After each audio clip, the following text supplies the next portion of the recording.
Joink, beep, beep. Good morning, everybody, and welcome to this thing that we like to call Northern News Now Plus on the Northern News Now Plus app. I'm your host for the duration of the stream here, Matt Rasmussen, a.k.a. the King of Halloween, a.k.a. Local filmmaker, a.k.a. host of Movie Mondays with Matt. And if you see what we have here today, it's going to be Christmas Vacation. First, I got to point this out. This is the brand new graphic I've come up with for this amazing streaming show, and then for the morning part as well.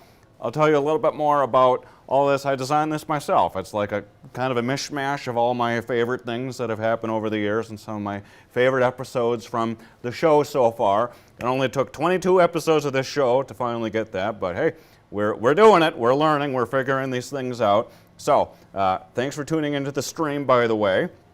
And so, yes, today the flick of the week is Christmas Vacation, the 1989 comedy Christmas family classic starring Chevy Chase and Beverly D'Angelo.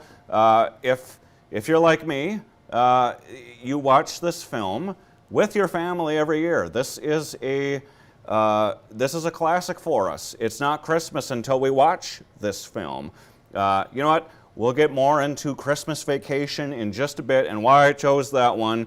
And there's other re-releases and things coming out. First, let's talk a little bit about the box office numbers before we get into all that fun stuff. So, let's pull this up here. Just a second, where's the video here? Is this it? This might be it. Yes, it is. All right, video. All right, beep, beep, beep, beep, beep, beep. There we go. Okay, so, number one, Now You See Me, Now You Don't isn't giving up yet. The Magician Heist threequel made $3.5 million for fifth place. Then, the anime compilation Jujutsu Kaisen Execution opened in fourth place with $10.2 million. Then, Wicked for Good fell to third place, adding $16.8 million for a domestic total of $297 million. Wow, I'm talking too fast for the video here. Here's Wicked. Okay, now, Zootopia 2 lost the top spot, but it took in $43 million for a 12-day domestic total of $220 million. Then lastly, the animatronics have left the pizza parlor. The horror sequel, Five Nights at Freddy's 2, debuted strong with $63 million. We're not even on the video for that one yet. Well, here's Zootopia 2, and there we go. Five Nights at Freddy's 2. I saw this one opening night, and I had a lot of mixed feelings about it. I thought it was okay. I thought the first film was just okay. I thought after watching the first film, well, there's plenty of room for improvement for the next one. And so I was really hoping that they would have improved, you know, with the next one here. All right, this video is going to time out in just a second. Here we go. We'll keep it on this slate as we get into the next thing here. Let's just go back to cam here before I get into this whole thing. All right, beep, beep, beep. Okay.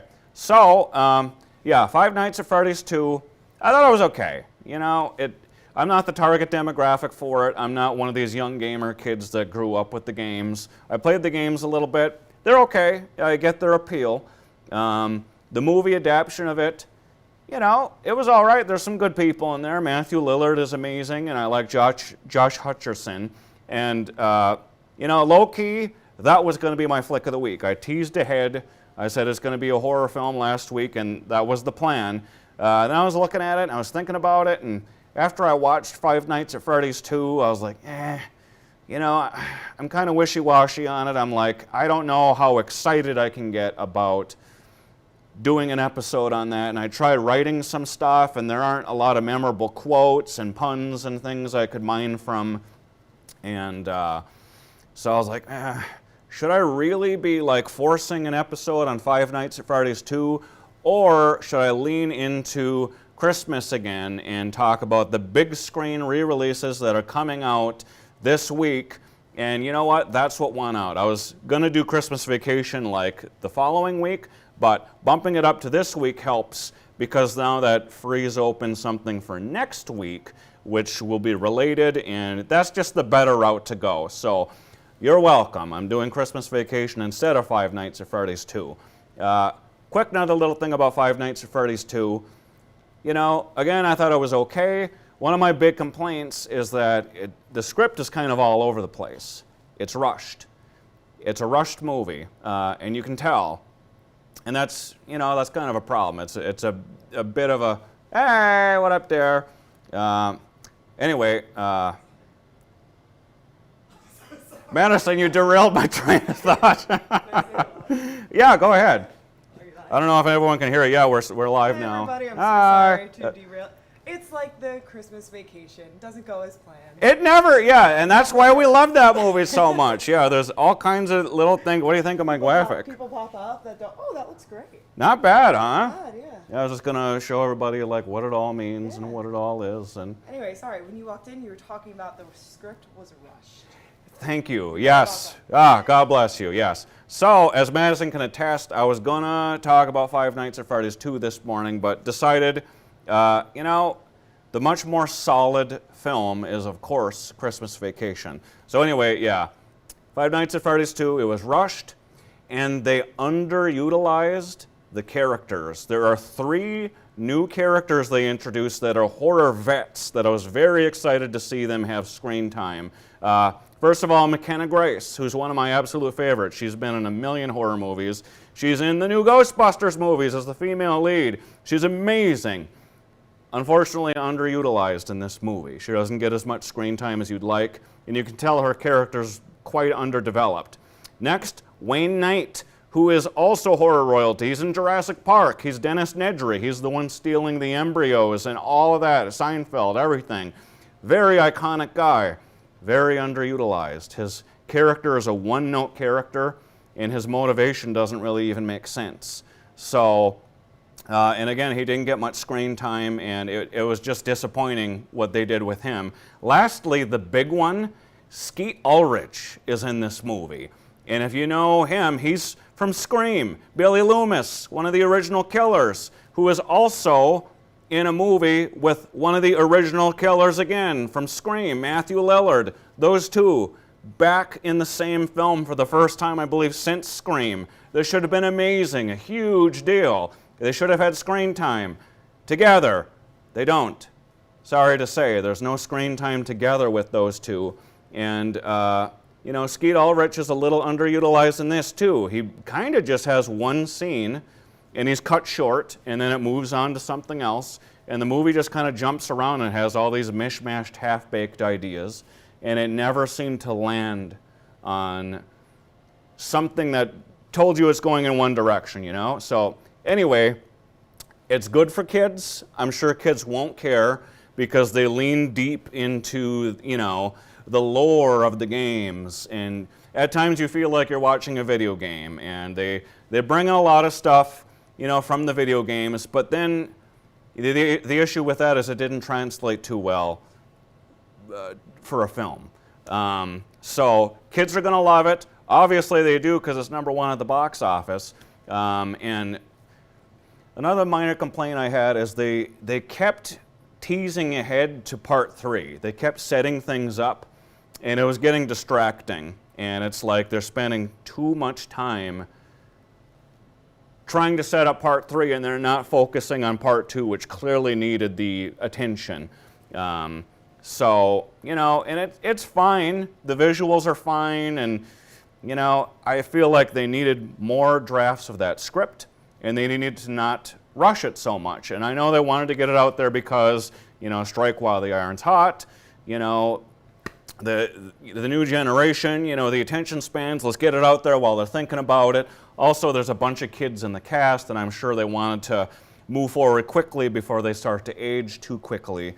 So anyway, Five Nights at Freddy's 2 is fine. You know, I would say don't feel like you have to rush out and watch it right away. You know, it was cool to see it opening night though, because a lot of people were dressed up in costumes, and that was cool.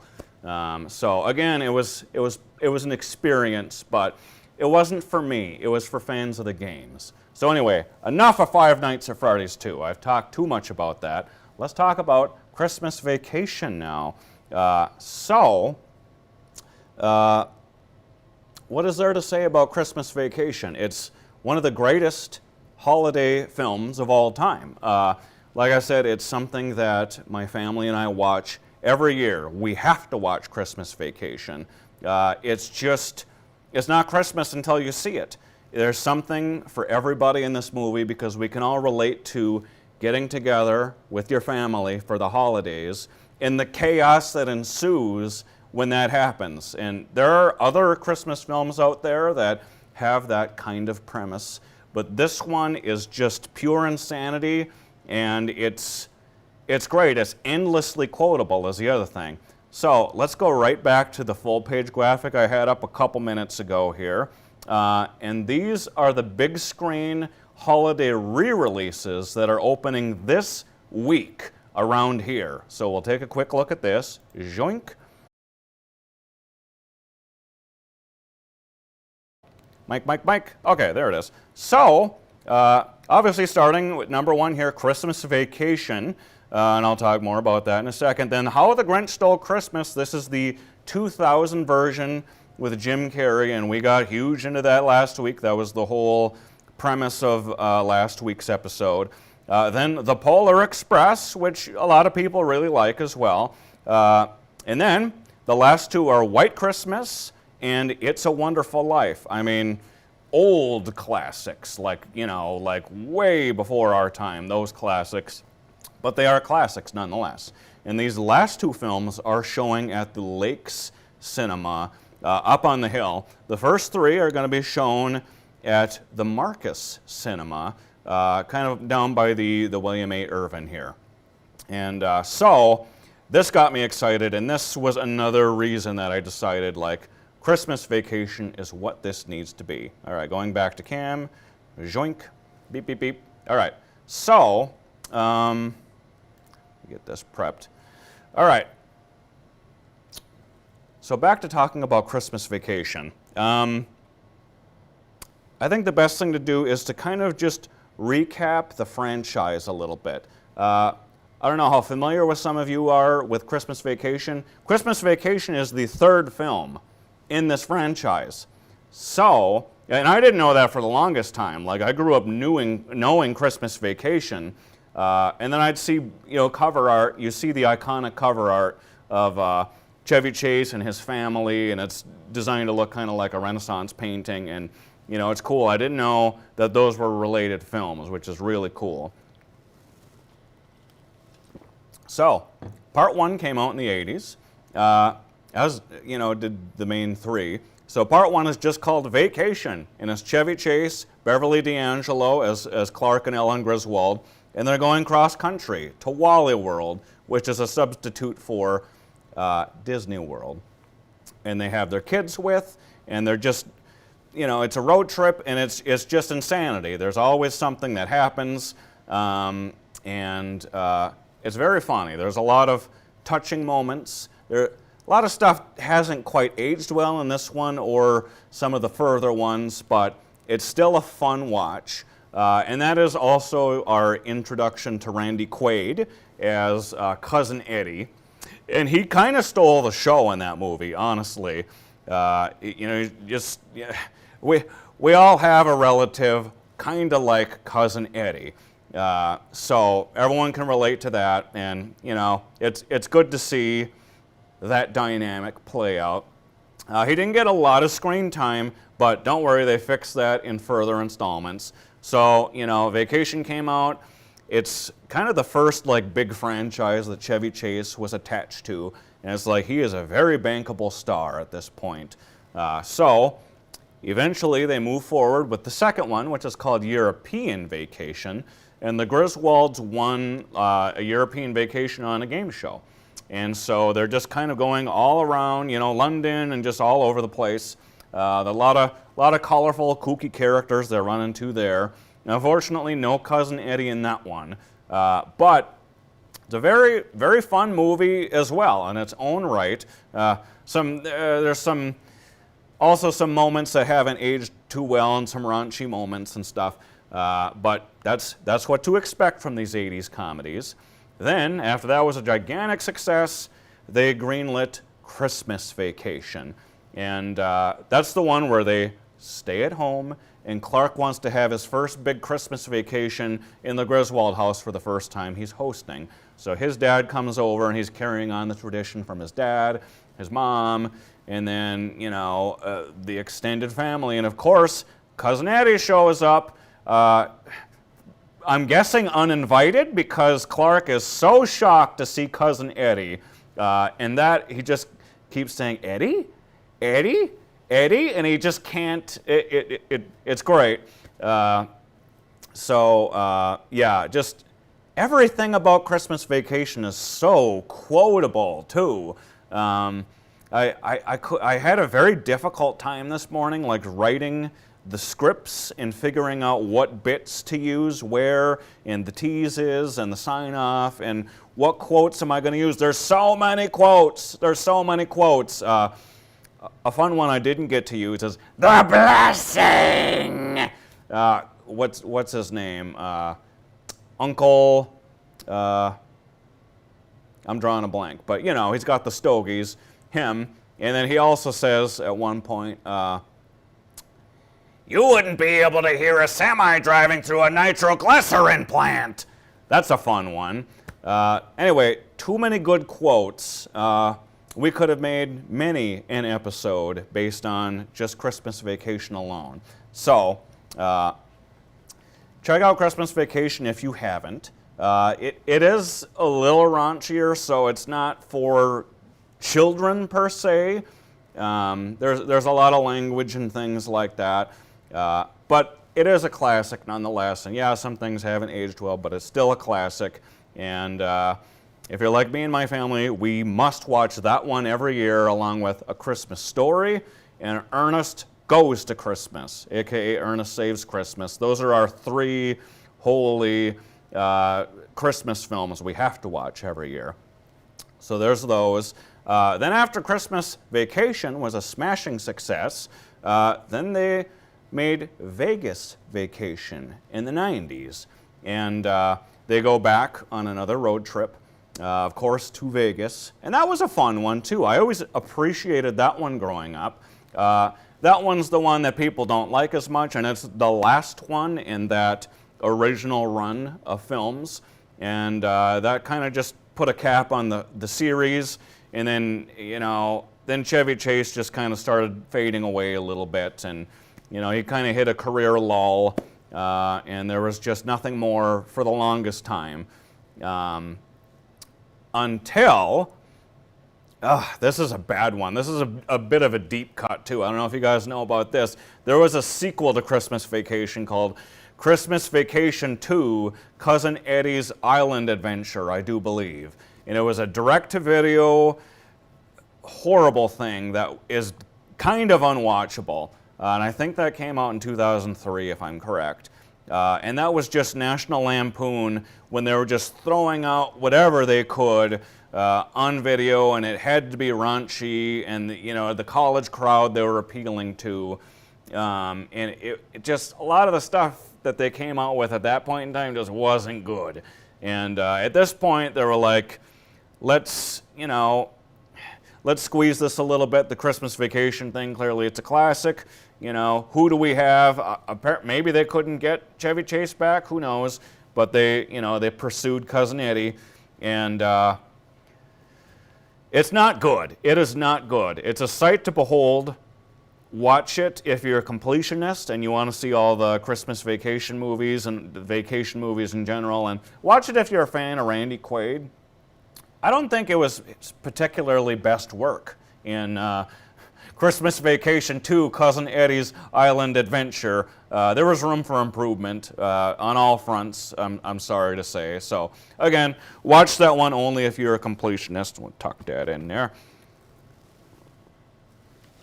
By the way, you like my tie? It's not a Christmas tie. This is a St. Patrick's Day tie. Little three-leaf clovers here. The color scheme is exactly the same, though. The trees that Clark has on his tie are the same color. So I thought that was so cool, because I was looking for a Christmas tie. I was looking for this exact one all around town. Couldn't find one with Christmas trees, But I saw this one with the same color scheme. I was like, really, that's kind of what matters. So went with that. I don't know if you noticed that this morning on the show. And then this sweater I bought fresh for this as well. Way too warm in this sweater, by the way. I'm kind of dying in this thing, so I'm going to try to wrap this up pretty soon. So anyway, I hope it gives the effect that I look like Clark Griswold here. All right, so anyway, back on track. After the 2003 direct-to-video thing, I don't believe anything else vacation related. There were some commercials and little things like that that came out. There wasn't much else vacation related that came out until the 2015 Vacation reboot that came out, starring Ed Helms, I believe, from The Office.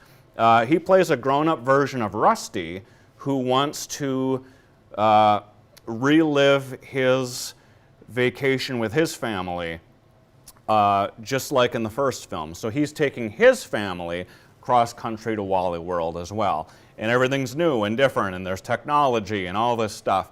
And that was not bad. That was in 2015 that came out, and it wasn't terrible. It had a different vibe, different feel to it. Some people don't like it. I don't mind it. It definitely deserves a rewatch because it was its own thing, and they were trying to make it its own thing. And definitely A for effort on that part. One notable thing in Vacation is that, Chevy Chase is back briefly, as is Beverly D'Angelo, because they swing by and just say hi real quick at their place. That scene is a little forced and weird, and Chevy Chase, I don't know, he's not top of his game, and he seemed very awkward and like he was really trying his best to be funny and what he thought was being funny, and it seemed very forced and it wasn't working.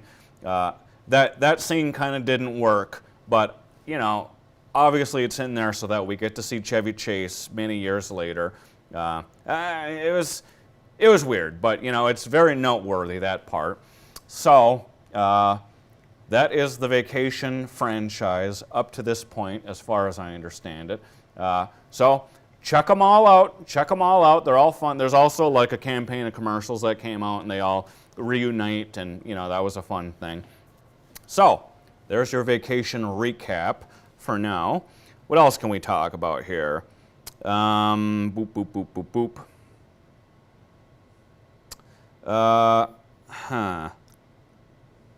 Yeah. We talked about the big screen re-releases that are coming out nationwide, and there are a couple of notable omissions this year that I wanted to get into a little bit. There's a lot of good ones. In fact, Elf is playing right now, as is the 2018 Benedict Cumberbatch version of The Grinch. That's playing. Big notable omission is Home Alone this year. That does get re-released from time to time. It's weird that one's not coming out because it's the anniversary, and there's a lot of Home Alone stuff going on this year. And like Macaulay Culkin's back, reprising his role in a series of commercials, and I believe there's like a new upgraded version of the movie coming out, and there's all this merch and stuff coming out. And yeah, it's the 35th anniversary, and that's been promoted kind of heavily throughout the year, but it's not back on the big screen, which is weird. So yeah, I don't know what's going on with that, but that's a big omission, and I'd like to cover that at some point in the future here. Another one, A Christmas Story. That comes back to the big screen every year, that and Christmas Vacation. And this year, no Christmas Story. I maybe would have covered A Christmas Story instead of this one, because I kind of like that one a little bit more, like our memories as a family growing up and watching A Christmas Story. We all appreciate that one maybe a little bit more as kids because it stars kids and it's from the perspective of a kid. So we identified with it a little bit more. And that is also endlessly quotable. So for some reason, that one's just not on the big screen this year. I think it's because of the gamut of these other ones that came out. So, you know, maybe we'll cover that one next year because, you know, who doesn't like saying, "You'll shoot your eye out"? Always a good quote this time of year. So that one, and then also another one that's not being re-released is Ernest Goes to Christmas, aka Ernest Saves Christmas. Sometimes that's back, but the rights are kind of weird and tangled up, like Disney produced that one and they distributed that one, and it's been hard to find that one. Like, there haven't been a lot of physical media releases of that. Hopefully it's on Disney Plus, and sometimes it's on different apps, and they have some of those movies on different apps, and the rights are kind of split up. Like, Disney produced the first 4 Ernest movies, but they like really wanted to hold on to the Christmas one for some reason.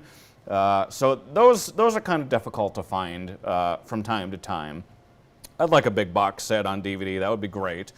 You can find some of them on DVD scattered, but it's, you know, it's a good one. And of course, Ernest Goes to Halloween is one of my favorite movies ever. So got to mention that.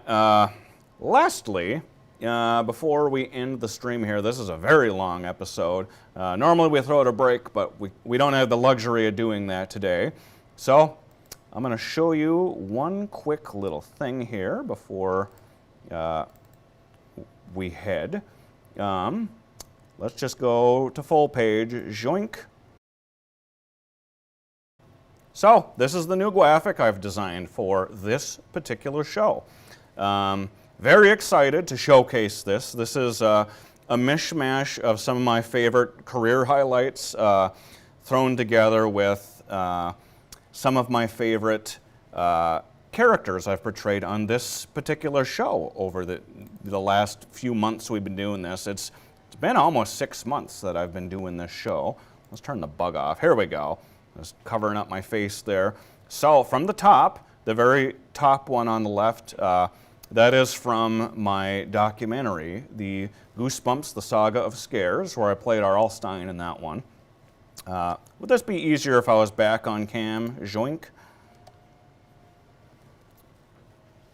Pointing at all the stuff here so you can see it. Goosebumps, The Saga of Scares.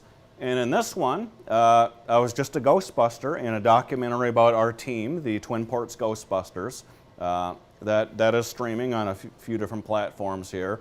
This guy you recognize, the King of Halloween, from the King of Halloween movie special, my most recent thing. Then here I am as Gravedigger Dave in the Gravedigger Dave series of films. And then here I am as Satan in my award-winning film, The Devil's in the Details. And you recognize all these guys. These are some of my favorite characters from the show. We have the Blues Brothers, Chucky. Underneath the title here, I have Quint from Jaws. That was always a good one.